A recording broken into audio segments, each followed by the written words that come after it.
坡43夜嘅境外教室嘅安排啦。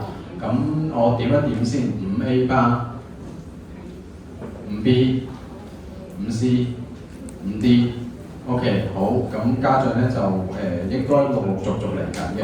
咁係啦，咁咧我哋主要就會講一講呢幾日上邊我哋有咩嘅安排。咁等陣都會講一啲譬如早幾日要做喺出發前早幾日要做一啲簽證嘅問題。咁但係咧，我簽證嗰度一陣佢哋講完，我再補充翻。咁其實學校咧就會揾同事係幫手幫啲學生做晒簽證嘅，咁就唔需要家長去，但俾家長知識就可以啦。好，咁我就將時間交翻俾我哋旅行團嘅負責人先。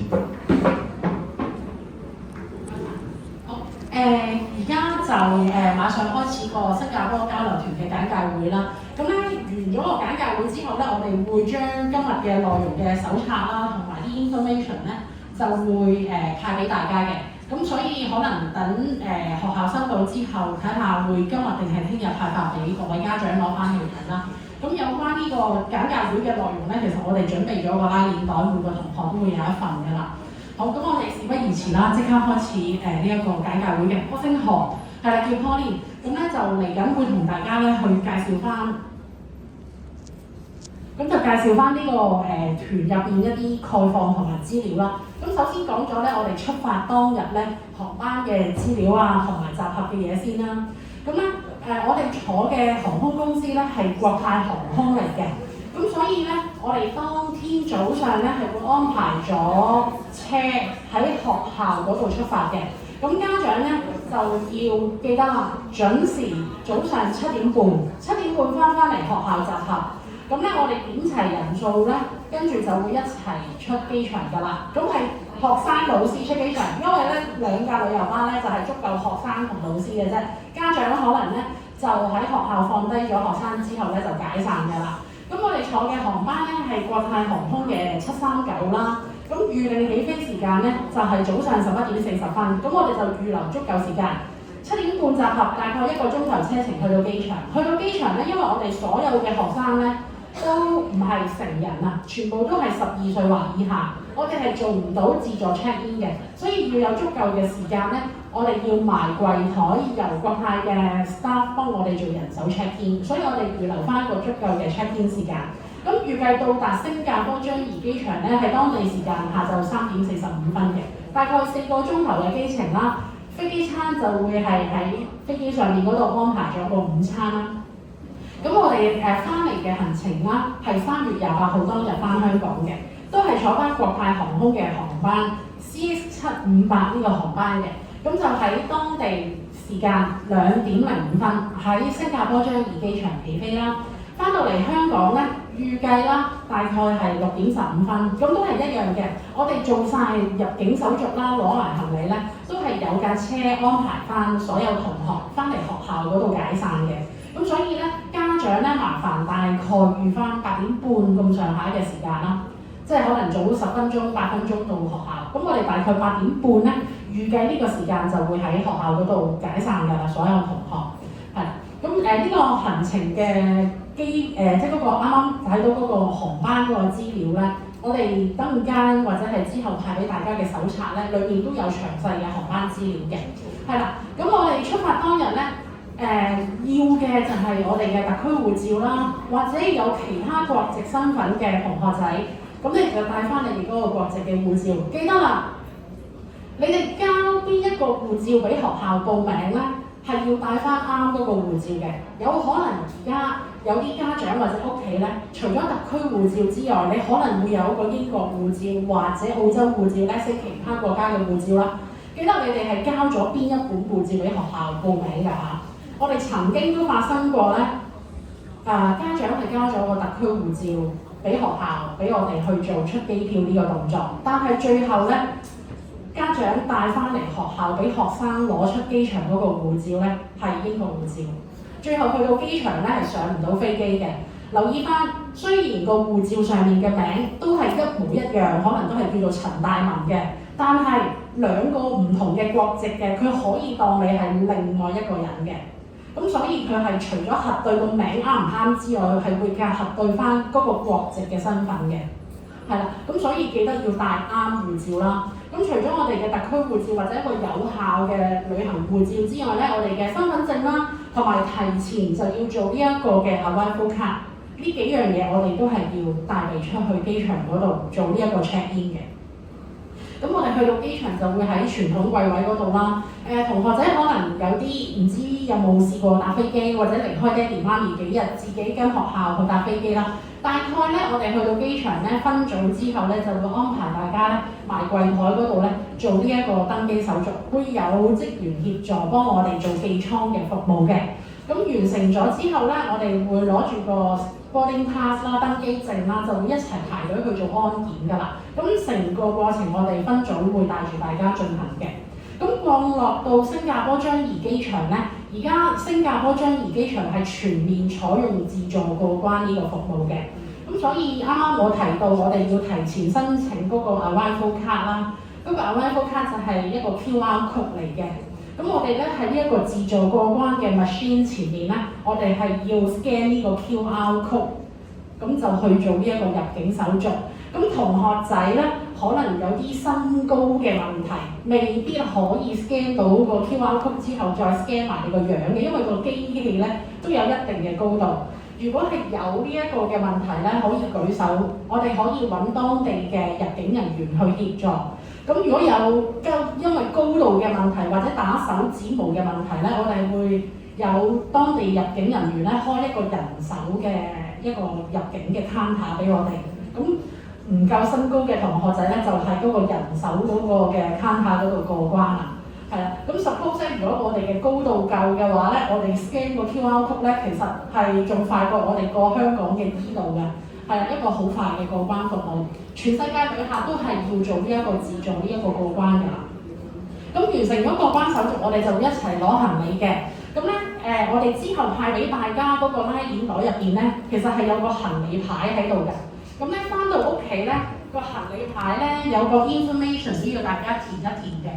就係填翻同學仔嘅英文全名啦，係啦，咁同埋填埋一個聯絡嘅電話。咁如果喺香港機場又好，或者新加坡機場又好啦，有人可能攞錯咗行李啊，或者同色同款嘅行李箱都好多㗎嘛。咁你掛咗個行李牌，我哋同色同款嘅嗰啲行李咧，地勤人員咧有時會幫我哋咧 gather 埋喺同一個 area 嗰度俾我哋去適應嘅。咁所以翻到屋企嘅時候咧，喺個行李牌嘅背面咧寫翻個學生嘅英文全名，我記得係英文全名同埋嗰個聯絡電話。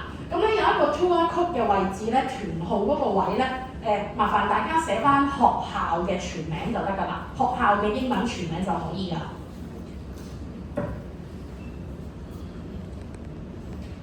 咁呢個就係啱啱我講嘅嗰個自助過關啦。咁個機器咧，我哋埋到去之後咧，我哋 scan 個 QR code 啦，跟住就會影相同打手指模嘅。咁完成咗呢兩樣嘢咧，就會開個閘咧俾我哋過關㗎啦。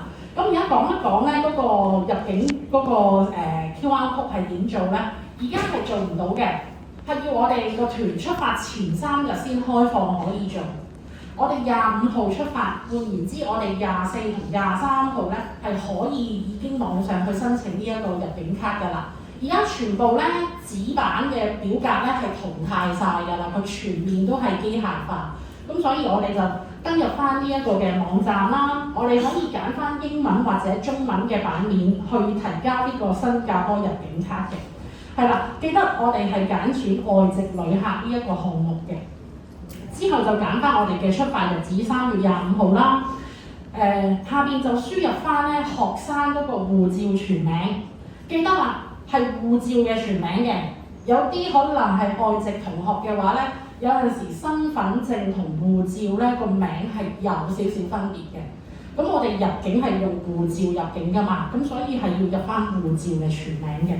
咁同埋一個護照號碼啦，同埋護照嘅到期日，全部都係學生嘅個人資料。家長唔好興奮得滯咧，當同學申請嘅時候咧，入咗自己嗰啲資料落去。係啦，咁跟住咧，我哋就要揀翻個同學係個性別係男定女啦，出生日期啦，同埋揀選翻你係邊一個國籍。咁如果你係巴基斯坦籍啊，或者你係中國籍啊，或者係特區護照嘅，你就揀選翻。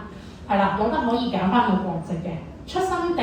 留意翻啦，可能咧而家有啲新移民嘅同學啦，你個護照可能係揸緊特區護照嘅，但係可能你係喺廣州啊，或者係喺上海出世㗎嘛，你要揀翻你唔係香港出生地喎，你係攞緊香港特區護照，但係你嘅出生地可能係喺廣州、廣東或者北京或者上海，呢一個係要留意嘅。咁當然啦，其他嘅南亞裔同學都一樣啦，可能你係攞緊特區護照，但係你唔係喺香港出世嘅。咁呢一個喺輸入嘅時候就要留意翻啦。咁居住地咧，而家全部都係揀香港㗎啦，因為而家我哋全部人都係居住喺香港啊嘛。係啦，之後咧就要入翻一個電子郵箱。嗰個電子郵箱咧，記得唔好係一啲萬年 account 咧，我長期唔開嘅，係要咧恆常都有收發到個電郵，因為最終我哋完成咗呢個程序之後咧。嗰個 QR code 同埋嗰個 confirmation 咧係會發翻去呢個郵箱俾你哋嘅，咁所以係要一個咧可以正常收發郵件嘅郵箱。咁聯絡嘅手提電話啦，揀翻香港嗰個區號852啦，跟住打翻一個手提電話號碼。咁下面咧就可以跟翻我呢張 slide 照抄咁樣做嘅，之後係會發翻俾大家可以跟住做。會問你一啲問題啦，可能係一啲健康申報啊，有關啲法律嘅問題啊，或者問你有冇持有2本以上嘅護照而用嗰啲護照曾經入境過新加坡咧。咁 suppose 咧呢啲全部咧我哋都係揀冇嘅，係啦。之後就會問我哋喺邊度出發啦，咁就揀翻香港出發。記得啦，雖然我哋咧而家係一個交流團嘅形式。但係咧，我哋入境嘅目的咧，都係要揀翻觀光嘅。咁呢個項目咧要揀翻觀光。咁問我哋坐啲咩入境？咁我哋係坐飛機啊嘛，所以要揀翻空 air 嘅位嘅。交通方式就係商業航班啦。最後就係入翻我哋出發嗰個航班編號，國泰航空嘅 Cathay Pacific CS739呢個航班編號。係啦，跟住入翻酒店嘅資料啦，我哋嘅酒店名啦。嗰個離開日期啦，我哋嘅行程係4日嘅啫，咁所以離開日期係3月28號嘅。咁我哋翻邊度咧？我哋新加坡咧係會翻香港，所以最底係揀翻香港就得㗎啦。咁整個嘅流程就完成咗㗎啦。到最後咧，你有個 confirmation， 佢會問你會唔會打印咧，或者係列印做 PDF 咧？咁呢兩樣嘢就你哋想 print 出嚟係一張紙版嘅，咁你就咁打印啦。如果你想將呢一個嘅 confirmation 係 save 落手機嘅，咁你就可以揀 PDF 下載儲存翻喺學生個手機，係啦。咁就係咁樣去完成整個步驟嘅。咁我哋講一講咧，我哋乘坐嘅國泰航空公司個行李上面嘅限制啦。我哋可以帶2種嘅行李嘅，第一個叫做手提行李。撇除同學嘅書包背囊之外咧，我哋可以帶一個7公斤重嘅行李袋嘅。咁當然同學咧係要可以 handle 到啦，因為整個搭飛機嘅過程，同學係要自己好好保存嘅個人物品啊嘛。咁所以咧，除咗佢哋自己本身會帶個書包背囊之外，嗰個行李袋佢都要可以 take care 到嘅，係啦，可以自己去好好保存。咁跟住寄艙行李嘅話咧，就係限1件23公斤。咁記得啦，而家我哋仲有少少時間啦，距離出發，咁麻煩家長可能咧要教一教同學仔咧點樣開篋閂篋啦，或者咧要交代下咧嗰啲行李箱嘅密碼同埋啲鎖點樣用，因為喺個行程入邊咧，佢哋咧係會學習自己點樣去治理自己啦，即係除咗係學習新加坡嘅一啲主題文化之外，佢哋另外一個最大嘅學習就係點樣照顧自己 take care 自己啊嘛。咁所以教佢哋點樣去開個行李箱執結，呢一個都係佢哋要學習嘅。咁同埋試一試你哋啲行李箱咧，係咪嗰啲碌都係 OK 嘅？可能有啲放得太耐咧，嗰啲膠碌氧化咗咧，發生過可能喺香港機場咧已經甩碌啊，爛咗啲膠底啊。咁去到當地咧，佢哋就可能拉住啲冇碌嘅行李咧，仲辛苦啊。咁所以而家咧翻屋企咧試下啲拉鏈啊，試下呢啲碌啦。咁而我哋嘅隨身物品，即係啱啱講嘅書包背囊叫做隨身物品啦。咁我哋有一啲違禁品係唔可以帶入境嘅，例如你哋認知嘅利器，除咗剪刀鉸剪係利器咧，指甲鉗、指甲銼都係卡落做利器嘅。咁所以咧，如果同學仔係會帶指甲鉗、指甲銼啦，咁記得啦，我哋唔可以 hand carry 嘅，我哋全部都要放翻喺寄艙行李入邊嘅。咁而另外而家我哋咧用到嘅電池啦，不論係電話啦、相機嘅電池啦，同埋而家我哋日常用到嘅尿袋啊，咁呢啲全部咧都一定係要更新嘅，全部都唔可以寄艙㗎啦，咁都幾嚴謹下㗎，而家執得。咁同埋咧，我哋而家用緊嘅尿袋咧，我哋亦都有一啲規定係要跟翻民航處嘅指引嘅，就係所有嘅充電嘅呢啲外置電源咧，我哋全部咧上到飛機咧係唔可以攞嚟充電嘅。咁同埋咧，你哋嘅存放咧，放咗喺書包、背囊或者手袋咧，嗰件行李咧係唔可以放上行李架上面嘅，全部都要放翻喺凳底喺飛機上面嘅話，同埋唔可以攞嚟充任何嘅電器。咁呢個記得一定要留意啦。咁而手提行李嘅液體咧，我哋係可以帶水樽上去飛機飲嘅。咁我哋 check in 之前咧係會帶同學倒晒啲水啦，入到去閘口咧會有時間同大家去 fill up 翻啲水。咁如果咧我哋會帶到其他嘅液體啦，例如hand cream 啊、護髮嗰啲沐浴露啊、洗頭水啊，或者以至乎我哋有一啲搓手液嗰啲咧。呢啲全部我哋都要限制喺100毫升以內嘅，唔可以超出100毫升。咁點計咧？液體我點樣計100毫升啊？就係個樽會寫咗個容量嘅，我哋係跟翻民航處都係跟翻個樽身，佢寫幾多就係幾多。咁所以咧，如果你哋係帶啲大型大樽嘅嘢咧，就算你用咗一半支 hand cream， 你用咗一半，佢200毫升，你用剩少少。但係因為個樽身都寫住200毫升啊，所以佢都係會照抌嗰個物液體嘅。咁所以記得帶翻啲細支嘅旅行裝。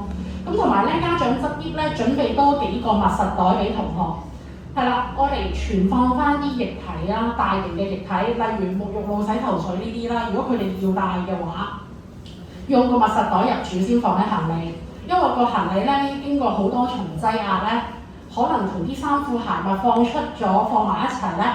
可能啲蓋扭唔實嘅話，就會令到同學仔嘅衫褲鞋襪都污糟咗。第一樣嘢去到酒店咧，就係洗衫、清理啲衫。咁所以記得準備多幾個密實袋俾佢哋存放呢啲衣物同埋呢啲液體嘅。咁基本咧，新加坡同香港咧係冇時差，個時間係一模一樣嘅。咁同埋咧，大家都好幸福，唔使帶啲轉插器啊、旅行萬用插頭啦。因為咧，佢嘅插頭制式咧係同我哋香港一模一樣嘅。係啦，咁啊大小一樣嘢。咁呢一個咧，帶翻你哋喺香港用緊嘅插蘇去插電就得㗎啦。咁而另外有一樣嘢，零食類嘅嘢嚟嘅，香口膠啊，記得啊，係唔可以帶入去新加坡㗎。咁同學仔又可以留意下喎，你喺新加坡嘅 convenience store 嗰啲咧，或者係 7-Eleven 啊、supermarket， 你係買唔到香口膠㗎，係犯法㗎，喺新加坡食香口膠。咁所以記得啦，我哋帶啲糖果呢啲咁樣去喺飛機上面食下都冇問題，但係香口膠係嚴禁攜帶嘅，記得啦。咁大概咧俾大家知道而家新加坡嘅溫度，其實同香港好似嘅，係啦。咁我哋出發嘅溫度大概係25至32度啦。記得一定要帶縮骨遮，因為嗰邊咧東南亞地區咧好經常咧就係上晝可能會落一陣雨，下晝就會出猛烈陽光。或者我哋咧上晝行緊一啲行程都好猛太陽嘅，但係到下晝咧就會突然間灑一陣雨㗎啦。咁所以記得帶把縮骨遮。行程裏面咧，我哋用嘅旅遊巴咧一直都會跟住我哋嘅。咁你哋嗰啲風褸 jacket 啊，或者嗰啲縮骨遮可以存放喺個旅遊巴上面嘅，係啦。咁同埋貨幣上面咧，我哋喺新加坡用到波子啦。咁麻煩家長都幫同學咧唱定少少新加坡幣俾佢哋傍身嗱。唔記得唱俾同學仔咧都唔緊要嘅，因為行程咧早午晚三餐食住行門票所有嘢都安排晒㗎啦。佢1蚊都冇帶咧，都可以食飽着暖，跟住我哋翻嚟安安全全翻嚟嘅。咁但係咧而家咧叫你哋準備俾同學仔嘅咧就係啲 petty cash 零用金啦。咁可能佢去咗啲廟私人啊，或者咁難得個行程裏面有環球影城，可能要買手信啊。買翻啲紀念品㗎嘛。咁呢啲係俾佢哋去買呢啲嘅手信啊紀念品用嘅。係啦，唔建議真係帶太多。我哋4日行程咧，其實因為其實講緊100蚊波子咧，已經差唔多等於600蚊港幣啦。因為而家係對6啊嘛，咁所以咧，我哋咧建議咧，其實咧可能50蚊其實已經好足夠，但係可能同學就哇，但係我去環球影城啲嘢好貴嘅喎，我想買環球影城裏面好多靚嘅嘢。咁呢個係我哋建議，可能帶50-60蚊嘅波幣嘅啫，因為你帶幾多咧，好坦白，佢哋喺個行程就會使幾多㗎啦。呢個係我哋嘅經驗嚟嘅。你俾100佢，佢會使晒100；你俾60佢，可能佢都會使晒60。可能咧係全部都係啲鎖匙扣啊，呢啲咁樣嘅嗰啲文具嘅嘢啊，因為見到咁可能會教下佢哋安排分配喺啲咩地方點使啊咁樣咯，係啦。咁呢個係 suggest 可能係50蚊大概嘅波幣啦。咁但係當然你哋唱多俾佢旁身嘅，咁就記得要佢好好保存啦。咁我哋嘅行程係唔需要住換酒店嘅，連續3晚咧都係住喺新加坡嘅 Hotel Boss 呢間酒店啦。分房安排咧學校已經準備咗㗎啦，同學仔記得啦，翻到酒店嘅活動咧，我哋全部都有啲門禁嘅時間啦，要遵守翻學校規定啦，唔好自己隨意過房啊、私下調房啦。咁基本咧，新加坡咧，我哋住嘅酒店咧，所有嘅設備都包晒，唯獨是2樣嘢係冇嘅，牙膏牙刷。因為佢哋係環保嘅國家，行緊 SDGs 環保公約，所以一次性嘅牙膏牙刷係冇嘅，紙拖鞋係冇嘅。咁呢啲就要同學仔自己帶啦。咁同埋就算如果咧佢哋嘅酒店有拖鞋咧，全部都係大人版嚟嘅。小朋友着咧係着唔到啊，因為佢嘅腳好細咧，你成人拖鞋嚟㗎嘛，公家嗰啲。咁所以咧建議同學仔記得執行李要帶牙膏牙刷啦，同埋拖鞋嘅。咁房間嗰度咧係配備咗 WiFi，咁佢哋翻到房間入邊就可以連翻呢一個 WiFi 啦。咁而酒店入邊咧，我哋食嘅早餐咧都係自助餐形式咁樣去食嘅。咁佢哋去準時聽翻老師同埋領隊嘅指示，幾點食早餐就落去準時食早餐啦。咁簡單高夫嘅行程俾大家知道去啲咩地方啦。去到當地嘅就由領隊導遊可以深入啲同大家做講解啦。Day 1我哋到達咗新加坡樟宜機場之後咧，就會去其中一個嘅，因為佢哋都係一個多元文化嘅地方啦，去其中一個少數民族嘅區域啦，就係金礦格蘭啦，係啦，咁我哋要去呢一個嘅文化區遊覽啦，跟住之後我哋就會食晚飯，就翻酒店安排分房㗎啦。第2日就係去當地嘅學校做參訪啦。咁記得啦，同學，可能去到當地學校參訪咧。學校即係你哋而家呢間學校啦，可能佢哋都會有啲服飾嘅要求嘅，可能唔係着便服，可能係全體着校服啊或者運動服都未定嘅。咁記得咧，你哋咧係要當天早上咧要着翻學校指定嘅服飾咧去參加呢一個學校交流嘅。咁而去到呢個學校交流入邊咧，當地嘅同學仔係會同我哋有一啲文化上面啦，或者係學術上面嘅分享啊，一啲體驗啦。咁大家咧準備定一啲簡單嘅自我介紹啦，佢哋全部咧都係流利英文 friendly 嘅，係啦，甚至乎可能有啲咧廣東話都好 friendly 都講到嘅，因為佢哋都係一啲三文兩語嘅地方。咁所以咧，麻煩大家咧出發前咧準備一啲自我介紹啦。咁你哋喺交流啊同埋學習期間啊，咁你都會同當地嘅學生接觸㗎嘛，咁你可以介紹下自己啊咁樣啦。即係唔好話嗌啊嘛 boy 就算啦，跟住話嗌陳大文就算，可能你可能多少少嘅就係我中意啲咩啊，或者我係喺啲咩學科上面我好中意啊，或者係會有啲咩興趣啊咁樣，係啦，多少少嘅呢啲溝通嘅嘢介紹啦，係啦，完成咗個學校參訪之後咧，我哋就會去濱海灣花園，有2個冷室咧，當我哋可以入去做參觀嘅。之後咧就會去第2個嘅民族嘅一個區域咧，就係 Chinatown 啦，牛車水，係啦。咁我哋呢個就係 Day 2嘅行程嚟嘅。Day 3咧就應該大家都會好奔放㗎啦。咁我哋咧就會去呢個聖淘沙島啦，就係去呢個環球影城嘅。咁喺呢一度咧，我哋係會派發新加坡嘅當地嘅一個午餐費俾大家，因為如果我哋喺呢一個環球影城再 gather 翻80人一齊咁樣去一個餐廳食飯，都係浪費咗你哋喺裏面遊覽嘅時間啦。咁所以可能係分組之後咧，我哋就會每一組派發一個嘅餐費俾老師同埋俾學生，佢哋就喺裏面咧，即係揀選自己中意食嘅嘢啦，咁就一齊去遊玩啦。咁我哋到下晝咧就會一個時間集合嘅。集合咗之後，我哋就會去翻聖淘沙島嗰度食自助餐，先翻酒店啦。咁最後一日咧，第4天就係去佢哋最signature嘅魚尾獅嘅公園啦，同埋我哋會途經呢個濱海藝術中心啊，呢個榴蓮啊，係啊。咁我哋喺呢度影咗相之後咧，就會出機場㗎啦。咁因為我哋係2點05分嘅機，咁我哋都要預翻3個鐘頭嘅時間出到機場做 check in 嘅。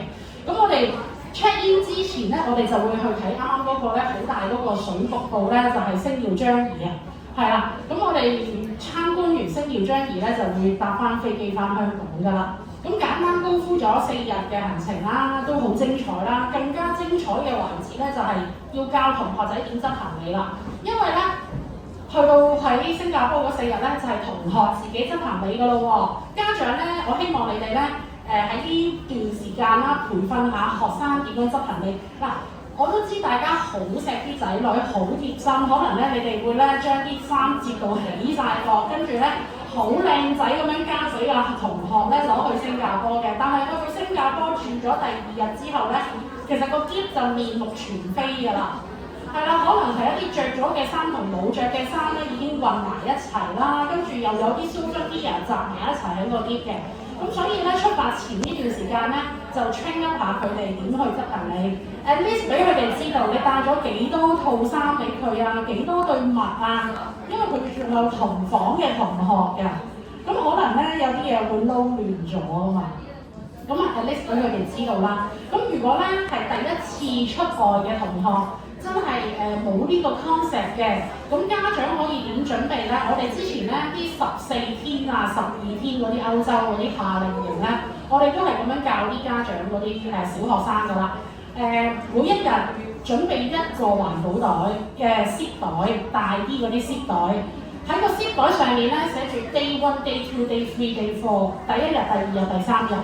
咁咧，將佢哋每一日要着嘅嗰一套衫啦，同埋嗰啲襪啦，同埋 underwear 嘅嘢咧，內衣褲咧就放晒喺嗰個 zip 袋度。如果我哋4日最多都係4包啫，係啦，4個嘅 zip 袋。咁佢哋咧每一日咧朝頭早一起身咧就唔會選擇困難，唔知着邊套衫好啦。咁就攞起嗰個 zip 袋，攞起嗰套衫就可以着上身，就會出門口。夜晚翻到嚟沖完涼啦，就將佢嗰一日着過嘅污糟衫放翻落嗰個包嗰個袋入邊，咁就4包。翻到嚟咧就好整齊，係嗰4包嘢啦嗰啲。呢個我哋10幾日咧喺英國嗰啲咧都係咁樣教啲學生執嘅。咁你哋可以用呢一個嘅建議啦。但係如果你話家長你會可以教到佢自己安排嘅，冇問題，用你哋嘅方法都可以嘅。at least 俾佢哋知道點樣去執件行李。係啦，咁同埋我哋酒店咧浴巾、面巾係包咗嘅，沐浴露、洗頭水都包咗嘅。咁如果唔想帶咁多嘢嘅話咧，就可以用酒店提供嘅浴巾、面巾啦，同埋沐浴露、洗頭水啦。啱啱講到語具，我哋係必須帶啦，咁同埋每日嗰啲紙巾，每日帶一包出去嗰啲。呢個 checklist 咧，我哋喺本手冊咧第20頁係有嘅，可以照單執藥咁樣剔啦，係啦。咁跟住之後就係證件啦，同學仔如果係手機啦，你哋會隨身都會帶㗎嘛。當然，我哋去到一啲學習嘅地方咧，係唔準用手機，要留心聽，好似我哋交流嗰啲環節咁啦，係啦。咁但係都將個護照啦同埋身份證都影一個 copy 俾佢哋貼啦，係啦，影喺個手機嗰度。咁另外就係藥物啦，同埋口罩啦。嗱，當地咧喺新加坡咧係冇一啲咩口罩令限制大家戴口罩嘅，但係咧我都希望咧建議喺飛機上面密閉4個鐘頭嘅空間咧就戴翻口罩，因為而家咧所有航空公司同埋民航處咧係冇硬性規定發燒唔舒服咧不准登機呢一樣嘢咧係冇任何 announcement 去規定。換言之咧，我係可以發燒，我可以帶病上機嘅。咁我覺得我哋難得有4日可以去到新加坡學習交流啊嘛，咁所以喺飛機上面密閉空間4個鐘，大家戴翻口罩，自己保護翻自己。我哋咧食呢一個嘅飛機餐嘅時候，飲水嘅時候先除口罩。咁當然啦，落到飛機去到當地咧隨意嘅，你中意戴又得，唔戴又得，冇問題嘅。但我覺得喺飛機上面自己保護翻自己咯，係啦。咁所以我建議大家喺飛機上面戴翻口罩啦。水樽水壺你哋平時翻學都會帶㗎嘛，咁我哋都可以繼續帶嘅。當地我哋要標水嘅話咧，都好方便嘅。咁同埋OK 得，係啦，跟住同埋一啲電子產品啦，記得啦，充電線啊，嗰啲充電器啊，我哋全部用翻香港製式就冇問題㗎啦。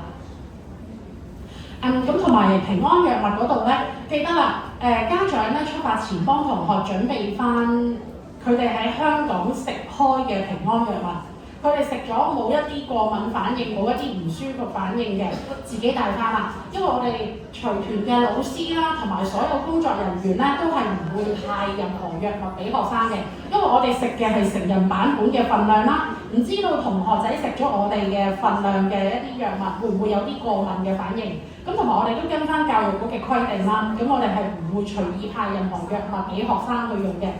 咁如果學生喺當地真係唔舒服、有身體不適嘅時候咧，佢哋首先食嘅藥咧係佢哋自己帶去新加坡嘅藥嚟嘅，係啦。咁如果食咗呢啲藥物之後，佢哋個病情都冇好轉嘅話，或者可能反覆不定啊，或者惡化咗嘅咧，我哋就會帶大家即係有病嘅同學啦，就會去呢一個當地醫院啊或者診所嗰度睇醫生嘅。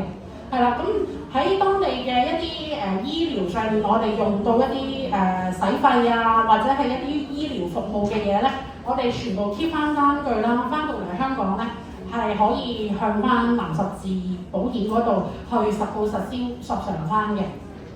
咁記得啦，我哋所有帶嘅平安藥物咧都要用翻原裝包裝盒啦。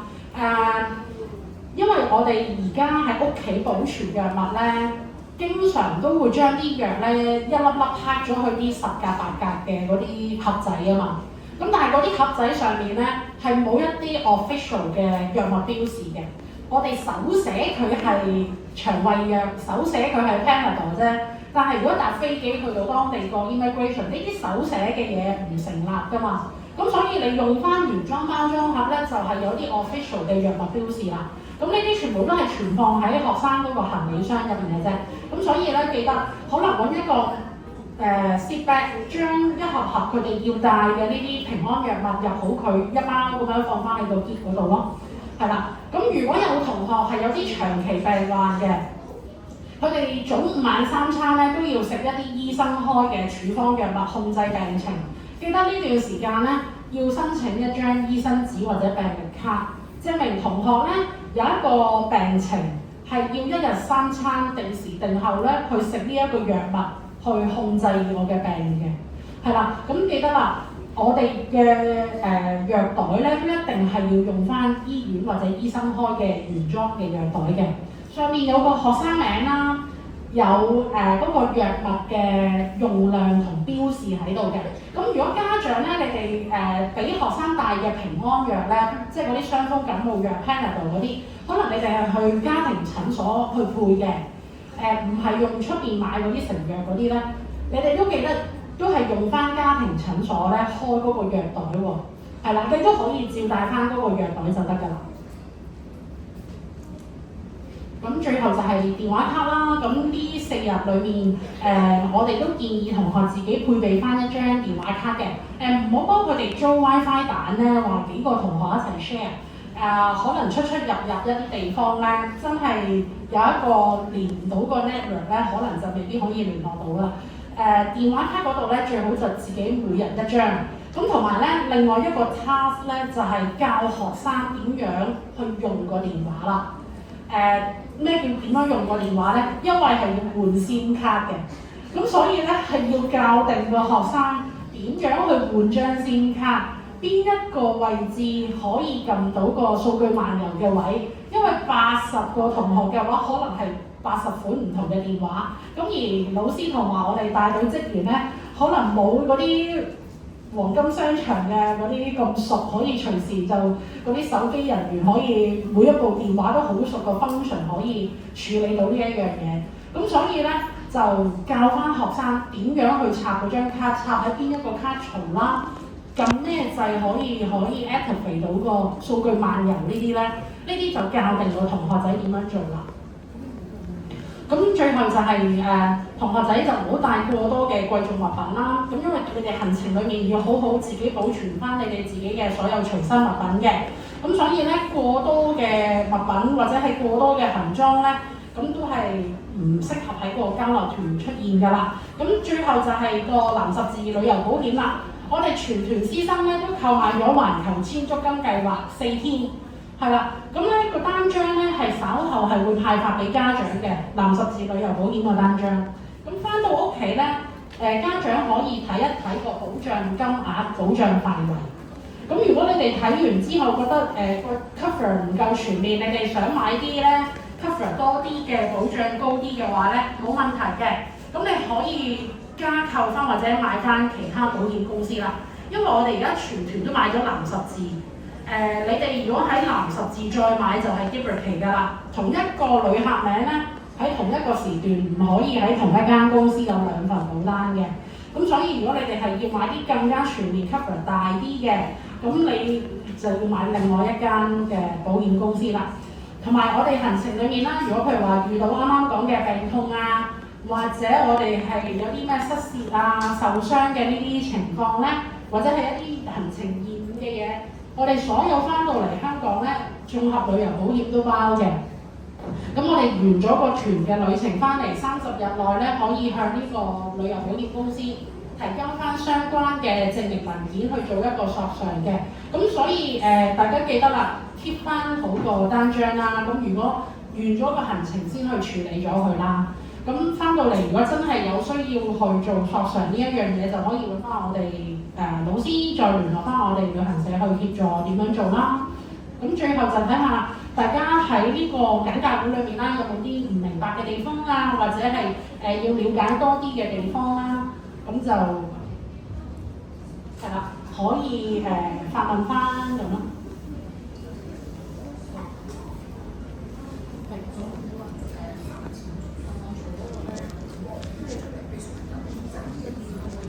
冇問題，可以嘅，係啦。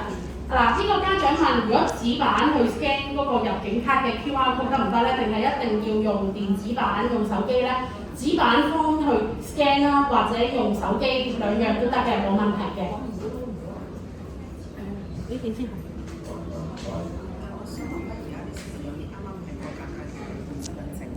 咁個身份證佢本身係冇相嘅，咁如果係有本子一齊。如果有同學仔係帶啲冇相嘅身份證過關啦，有冇問題咧？係冇問題嘅，係啦。如果你係有啲係11，即係講緊要換身份證12歲嗰個尷尬情況咧，如果佢哋係未換嘅，我建議完咗個行程翻嚟先換啦。咁但係如果你話佢張身份證冇相嘅喎，但係佢已經係足夠佢要換嘅年齡。唔緊要嘅，因為其實佢應該係有30日嘅buffer俾你嘅，即係你到達你嗰個要換證嗰個年齡啦，即係佢唔係要你一到12歲嗰日即刻要去換啫嘛，佢有個緩衝期嘅，係啦，咁所以你可以完咗翻嚟先啦，你可以帶住個冇相嘅身份證過關都冇問題嘅，係啦。係因為你25日出發啊嘛，咁我21號去做身份證，咁應該有張係嗰張行街紙係可以端㗎。行街紙咧就唔係一個正常嘅出入境嘅嗰個文件嚟嘅。咁所以咧，可能 end up 咧，同學只可以冇身份證嘅情況下咧，只可以用特區護照過關。係啦，咁所以我就建議，係啦。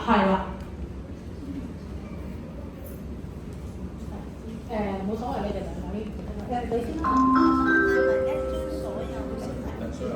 阻咗各位老師上堂嘅時間，請參加咗333小老師培訓計劃嘅同學，而家問準老師後，帶埋書包自行到禮堂，然後集合。宣佈完畢。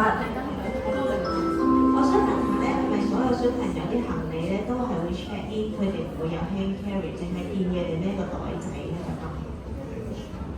因為佢哋呢個好大篋咁，可能真係 hand carry 嗰個篋就已經。如果學生係唔簡單啲講，如果個學生係唔用嗰個寄艙行李嘅限額，佢帶一個細嘅行李箱上飛機係冇問題嘅。咁但係記得前提，上飛機係有液體限制，同埋有好多唔同嘅物品要帶嘅限制嘅。咁所以咧，如果你 confirm 佢帶上飛機嗰件行李係佢4日嘅行裝嚟㗎嘛，suppose係，裡面係冇利器啦，冇啲指甲片、指甲錯啦，亦冇任何嘅一啲extra 嘅液體。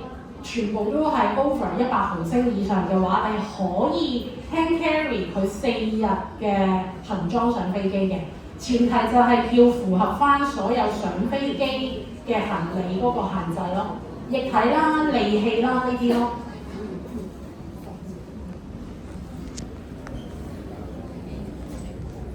我想問下新加坡佬係咪都可以用到香港支付寶同埋或者香港微信嗰啲㗎？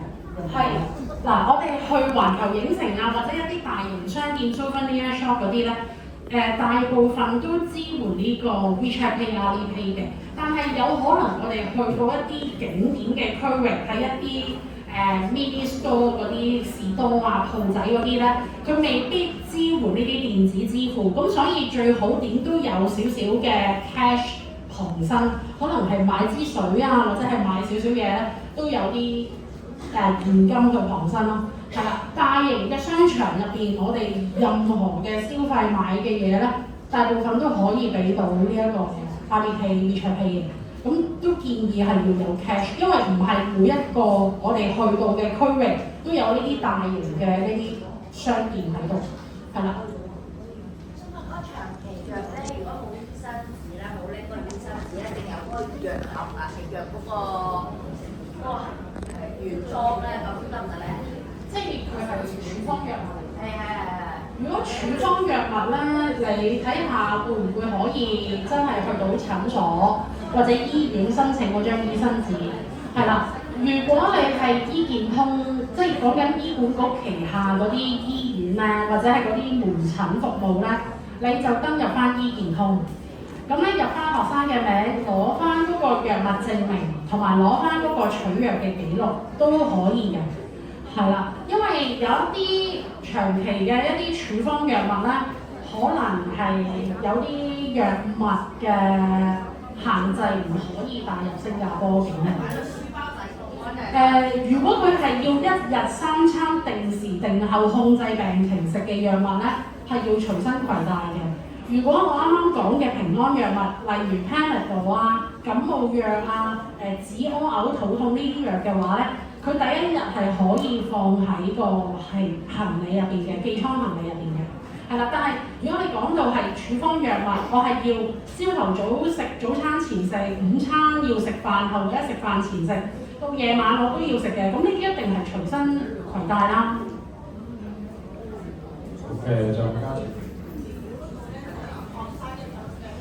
學生係啦，你可以寫家長個手機都得嘅，係啦。可能有啲學生係未必有手機號碼嘅，咁你填表嗰度咧，填嗰個聯絡電話號碼可以寫翻家長嗰個都得嘅。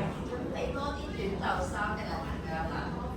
個校服係短袖定點啊？佢嗰個好似嗱，我講咗佢哋要帶嗰個衣物係長袖定短袖，校服嗰度啦，我留翻老師學生，即係佢哋去學校解答咯。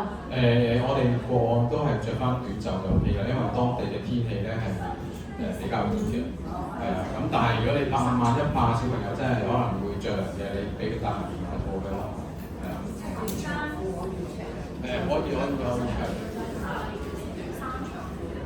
係啊，短衫長褲都 OK， 係啊。咁就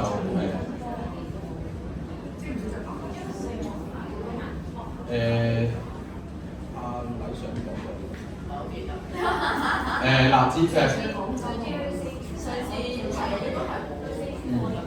嗱， OK 唔一定要着白鞋啦，咁就最緊要係上身嘅校服係我哋學校課，咁鞋嗰度就白鞋或者其他顏色嘅鞋都可以啦。我頭先見到有同學都有問題嘅，係咪啊？係咪有同學都有提問？我有一樣嘢想補充嘅，同學仔咧，你哋咧可能會帶筆袋嘅，記得啦，出發之前咧，你哋翻學咧，筆袋入邊咧可能會有把動頭嘅小鉸剪嘅，嗰把動頭小鉸剪咧都係當作利器嘅，咁所以出發之前你哋可以帶埋筆袋喺書包，但係要抽起嗰把鉸剪仔啦。咁同埋咧，你哋報名嘅時候啦，有冇交齊呢一個食物敏感啦？如果交咗嘅冇問題，如果唔記得交嘅，都仲有少少時間，大家可以後補翻。譬如話牛肉啊、海鮮啊，如果你真係有呢啲嘅敏感情況咧，就再後補翻俾學校，再轉交俾我哋。咁行程裡面安排嘅膳食咧，就避開呢啲致敏食物啦。好睇下家長仲有冇其他疑問先。跑嗰度係有個刀片㗎嘛，都唔好輕 carry， 或者可能佢行程都未必會用到筆跑啦。你我諗筆跑就唔好帶啦，即係逢係有利器嘅我哋都唔帶啦。咁可能準備多2支鉛筆就會方便啲，因為咧行程上我哋的確需要做到嗰個嘅學習冊嘅。咁呢度我都順便提一提啦。咁就請5年班嘅班主任請你哋收齊。佢哋嗰本跨學科學習冊，咁嗰本同時間亦都係我哋今次嘅一個學習任務嚟嘅，咁所以我哋去到新加坡咧有一啲嘅學習任務需要完成嘅，咁所以就需要帶去啦。咁就睇下家長有冇其他疑問先。係啦，提到筆袋，同學你哋記緊一定要帶筆袋，筆袋入邊頭先好似旅行社職員咁講，利器一定要收起，但係你嘅文具，譬如擦膠、鉛筆、原子筆一定要帶定 ，OK， 因為去到我哋的確有學習任務需要做嘅，係啦。咁如果家長暫時冇提問咧，咁我就補充一啲資料先。咁呢度一堆旅行社會派發俾大家嘅資料咧，我今日唔派啦，因為時間唔係好夠。咁我聽朝早先派俾學生帶翻去，因為而家派咧可能會比較混亂。係啦，咁第二樣咧分房嘅名單，咁老師都處理好咗㗎啦，咁稍後都會再派發俾學生，咁就等家長都會知識嘅。係啦，咁另外頭先提到啦，班主任一定要收翻嗰本跨學科學習冊。係啦。咁睇下家長仲有冇其他疑問先？